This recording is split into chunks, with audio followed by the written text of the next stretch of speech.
The Comprehensive Employment and Training Act, CETA, was a jobs program. It was operated from 1974 to 1981. It was not intended for direct art support.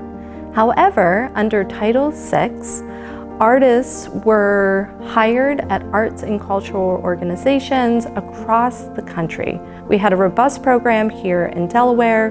The Delaware Art Museum hosted numerous CETA employees in the 1970s. And we are eager to document that history and to share it with our communities. It was an idea of getting a bunch of photographers who were going to document events that were happening all across the state of Delaware. I got a chance to cover pretty much from the top of the state to the bottom of the state. Saw some amazing things in Delaware, some amazing talented people. Being seen out there in different parts of the state meant I got exposed to a lot of people I would normally have not met. And it made it easier to, at least have the conversation about work. It got you through doors I would have had trouble getting through because of my skin color.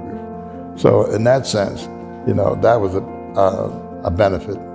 I got involved with CETA because it was a job to apply for, and I had about $50 left in my name. The pay was very low, but you could live and you could pay your rent and buy things, and it just meant everything because it was an art job. It was an accelerated way to learn about all aspects of the business life. Showing up on time, being asked to do different things, being able to sharpen all kinds of skills. So I felt like it accelerated my ability to then run my own business, which I did soon after, starting in 1981. It made me confident that I could have a life as an artist.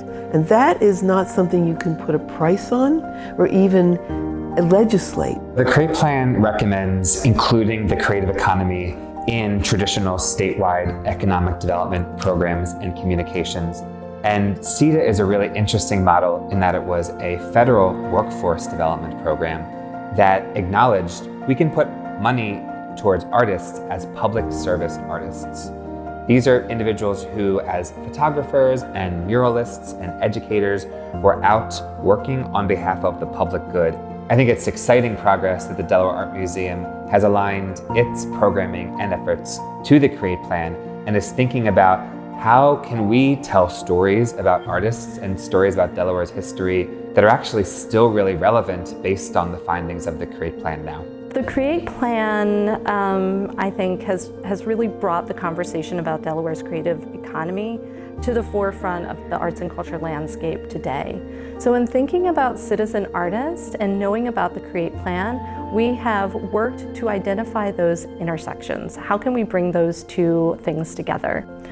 My hope, the Delaware Art Museum's hope, is that Citizen Artists, the exhibition in 2026, invites everyone from public and private sectors, individuals, arts enthusiasts, teachers, elected officials, nonprofit leaders, parents, students themselves, to see and identify where their potential roles would have been in history and imagine what their roles look like today.